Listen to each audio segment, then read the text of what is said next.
देव भगवान की जय।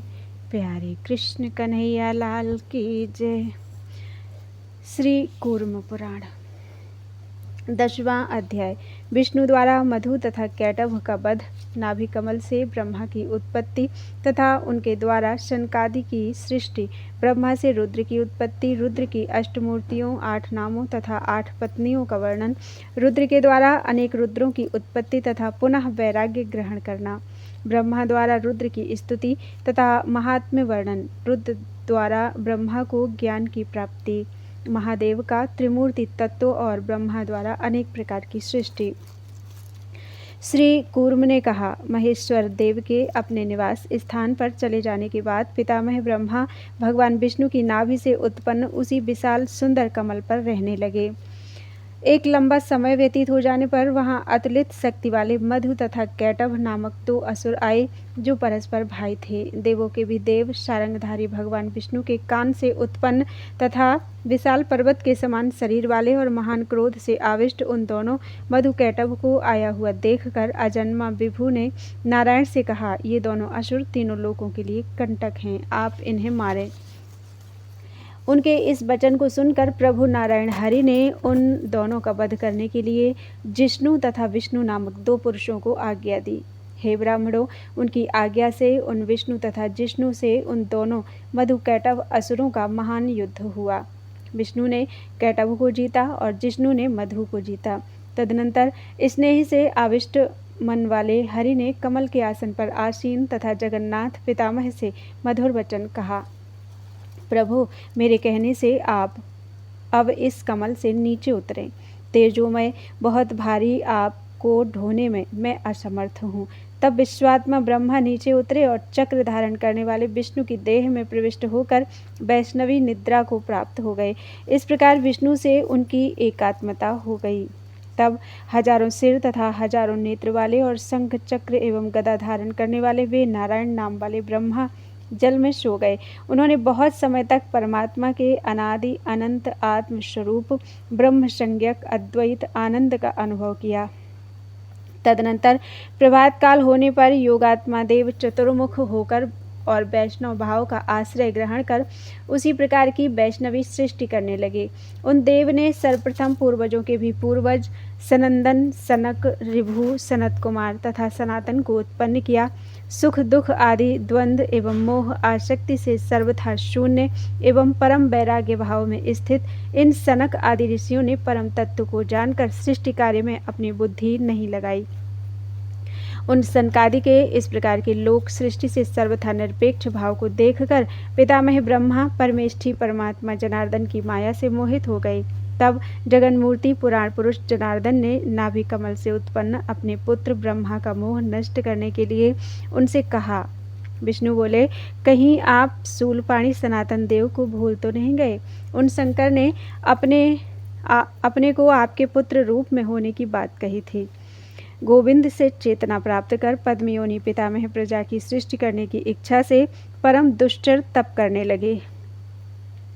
उनके इस प्रकार दीर्घकाल तक तप करने पर भी किसी भी प्रकार की सृष्टि नहीं हुई। बहुत समय बीत जाने पर उन्हें दुख से क्रोध उत्पन्न हुआ।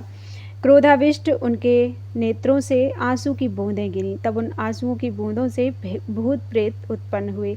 आंसुओं से उत्पन्न उन सब भूत प्रेतों को देखकर क्रोधाविष्ट प्रजापति भगवान ब्रह्मा ने अपनी ही निंदा की और प्राणों का परित्याग कर दिया।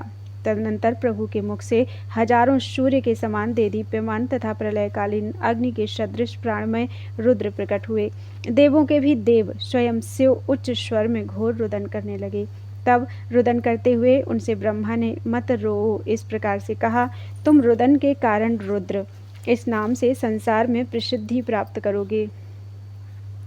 लोक पितामह ने उन्हें रुद्र के अतिरिक्त अन्य 7 नाम, 8 पत्नियां, शाश्वत दीर्घायु पुत्र और 8 स्थानों को प्रदान किया। भव, सर्व, ईशान, पशुपति, भीम, उग्र तथा महादेव ये 7 नाम हैं। सूर्य, जल, पृथ्वी, अग्नि, वायु, आकाश, दीक्षित ब्राह्मण तथा चंद्र ये रुद्र की 8 मूर्तियां हैं, जो इन 8 स्थानों अर्थात मूर्ति रूपों में रुद्र का ध्यान करते हैं और उन्हें प्रणाम करते हैं, उन्हें अष्टमूर्ति रूप देव भगवान शिव अपना परम पद देते हैं। सुबर्चला, उमा, विकेशी, शिवा, स्वाहा, दिशाएं, दीक्षा तथा रोहिणी ये ही रुद्र की 8 पत्नियां हैं। शनैश्चर, शुक्र, लोहितांग, मनोजव, स्कंद, सर्ग, संतान तथा बुध ये 8 उनके पुत्र कहे गए हैं।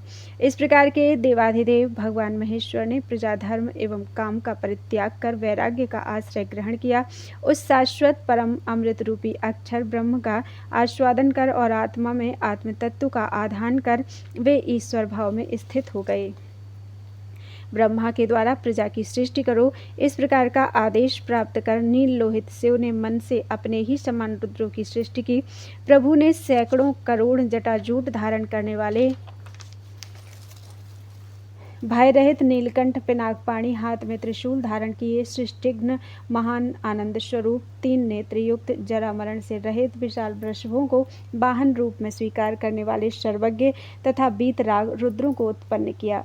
गुरु ने जरा मरण से रहित नील लोहित एवं निर्मल उन अनेक रुद्रों को देखकर शिव से कहा, हे देव, मृत्यु से रहित इस प्रकार की सृष्टि मत करो, भूतेश जन्म एवं मृत्यु वाली दूसरी प्रकार की सृष्टि करो। तदनंतर काम पर शासन करने वाले जटाजूटधारी भगवान शिव ने उनसे कहा, मेरे पास उस प्रकार की जन्म मृत्यु से युक्त सृष्टि नहीं है, ऐसी अशुभ प्रजाओं को आप ही उत्पन्न करें। तब से उन देव ने अशुभ प्रजाओं की सृष्टि नहीं की और अपने आत्मज उन रुद्रों के साथ वे निवृत्तात्मा अर्थात क्रिया रहित के रूप में स्थित हो गए।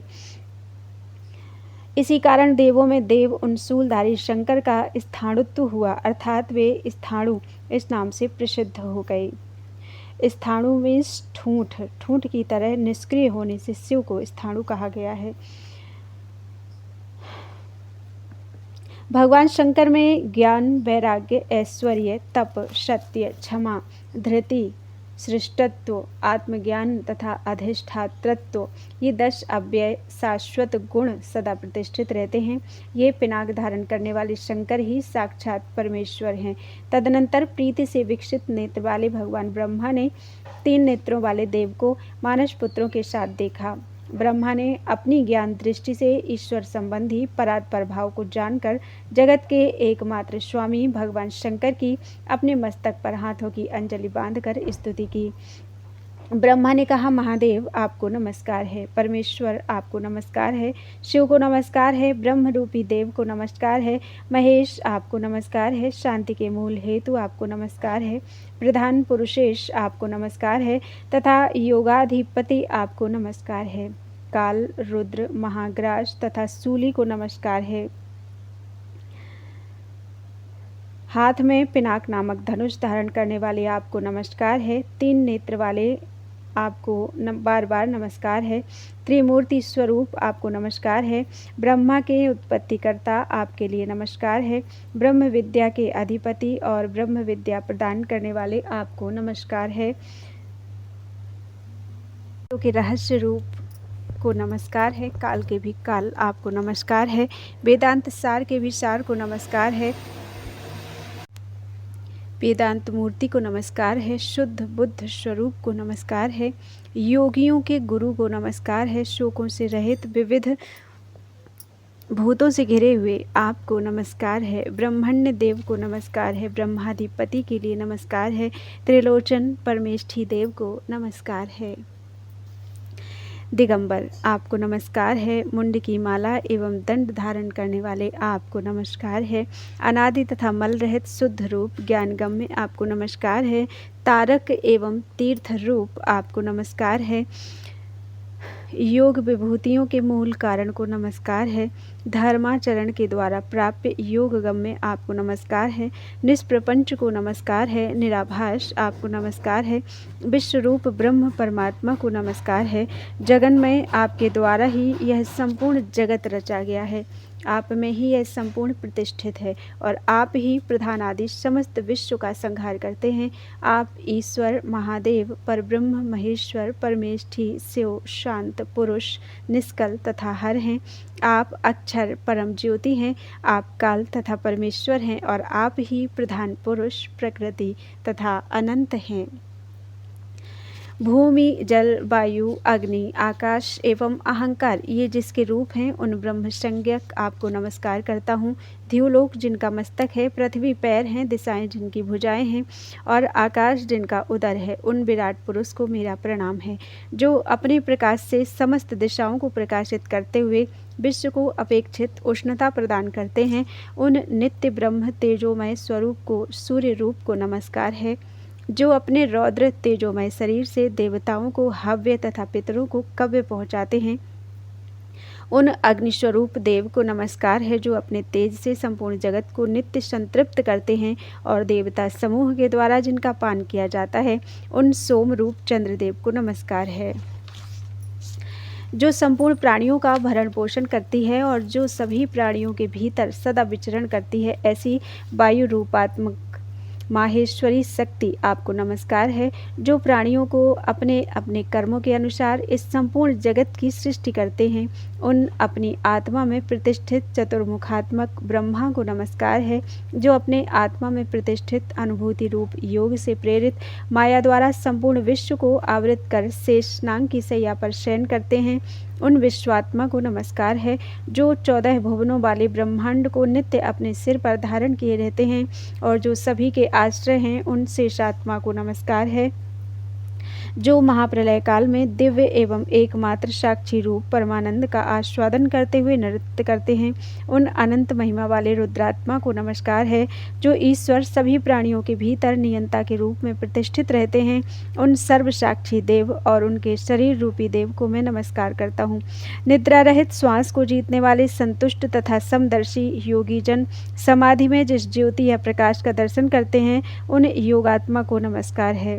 जिस विद्या के द्वारा पुण्यात्मा योगी जन अत्यंत कठिनता से पार की जा सकने वाली माया को सरलता से पार कर लेते हैं, उस विद्या स्वरूप देव को नमस्कार है। जिसके प्रकाश से यह विश्व प्रकाशित होता है, मैं उस अंधकार से सर्वथा रहित अर्थात प्रकाश स्वरूप और अद्वितीय परम तत्व स्वरूप तद्रूप परम तत्व मात्र ही जिनका स्वरूप है, उन परमेश्वर की शरण ग्रहण करता हूँ। मैं नित्यानंद स्वरूप निराधार निष्कल परमात्मा परमेश्वर आप परम शिव की शरण ग्रहण करता हूँ। इस प्रकार महादेव की स्तुति कर ब्रह्मा उनकी भावना से भावित होकर सनातन ब्रह्म को संबोधित करते हुए विनय पूर्वक हाथ जोड़े हुए खड़े हो गए। तदनंतर महादेव हर ने उन्हें सर्वश्रेष्ठ दिव्य योग, ज्ञान, ऐश्वर्य, ब्रह्म की सद्भावना, ब्रह्म विषयक उत्तम भाव तथा वैराग्य प्रदान किया। शरणागतों का कष्ट हरने वाले उन शंकर देव ने स्वयं अपने मनोरम एवं कल्याणकारी हाथों के द्वारा उनका स्पर्श किया और उन पर अनुग्रह करके वे बोले, ब्रह्मन, जो आपने मेरा पुत्र बने इस प्रकार से मुझसे प्रार्थना की थी, मैंने उसे रुद्र रूप में उत्पन्न होकर पूर्ण कर दिया। अब आप विविध प्रकार के जगत की सृष्टि करें। ब्रह्मन में ही निष्कल परमेश्वर सृष्टि, रक्षा एवं प्रलय इन तीनों गुणों से भावित होकर ब्रह्मा, विष्णु तथा शिव इन नामों से 3 रूपों में विभक्त हूँ। आप मेरे ज्येष्ठ पुत्र हैं और सृष्टि की रचना के लिए मेरे ही दाहिने अंग से आप बनाए गए हैं। मेरे ही बाएं अंग से पुरुषोत्तम विष्णु उत्पन्न हैं। उन्हीं देवों में आदिदेव शंभु के हृदय प्रदेश से मैं ही रुद्र रूप में प्रादुर्भूत हूँ और उन्हीं की अपर मूर्ति हूँ। हे ब्रह्मन, ब्रह्मा, विष्णु तथा शिव क्रमशः सृष्टि, स्थिति और संहार के हेतु हैं। एक होते हुए भी वे शंकर अपनी इच्छा से अपने को 3 रूपों में विभक्त कर स्थित रहते हैं। इसी प्रकार अन्य भी जो रूप हैं वे सब मेरी माया द्वारा ही निर्मित हैं। स्वरूपतः महादेव स्वच्छ रूप रहित एवं अद्वितीय हैं। वे देव इन त्रिमूर्तियों ब्रह्मा, विष्णु, महेश से उत्कृष्ट एवं श्रेष्ठ शरीर वाले हैं। 3 नेत्रों वाली वह माहेश्वरी मूर्ति योगियों को सदा शांति प्रदान करने वाली है। पितामह, मुझे सनातन ऐश्वर्य, विज्ञान, तेज एवं योग से समन्वित उनकी वही परामूर्ति समझो। वही मैं काल रूप होकर तमोगुण का आश्रय लेकर समस्त विश्व को ग्रस्त कर लेता हूँ। कोई दूसरा तम द्वारा मुझे अभिभूत नहीं कर सकता। निष्पाप कमलोद्भव, जब जब मुझे सनातन का तुम ध्यान करोगे, मुझ सनातन का जब जब तुम ध्यान करोगे, तब तब मेरी समीपता प्राप्त करोगे। इतना कहकर गुरु पिता ब्रह्मा की वंदना करके वे हर महेश्वर मानस पुत्रों के साथ क्षण भर में ही अंतर्धान हो गए। नारायण नाम वाले उन भगवान ने योग का अवलंबन कर प्रजापति ने जैसी सृष्टि पूर्व में की थी वैसी ही विविध प्रकार के जगत की सृष्टि की। योग विद्या से उन्होंने मरीचि, भृंगु, अंगिरा, पुलस्त्य, पुलह, क्रतु, दक्ष, अत्रि और वशिष्ठ को उत्पन्न किया। पुराणों के अनुसार यह निश्चित है कि ये 9 ब्राह्मण कहलाते हैं। ये सभी ब्रह्मा के समान हैं, साधक हैं और ब्रह्मवादी हैं। जैसा पहले बताया गया था तदनुसार संकल्प धर्म, सनातन युग धर्म तथा सभी स्थानाभिमानी देवताओं का वर्णन तुम्हें सुनाया गया। इति श्री कूर्म पुराणे षट्सहस्रयां संहितायां पूर्व विभागे 10वां अध्याय। इस प्रकार 6000 श्लोकों वाली श्री कूर्म पुराण संहिता के पूर्व विभाग में 10वां अध्याय पूरा हुआ। बोलो वृंदावन बिहारी लाल की जय।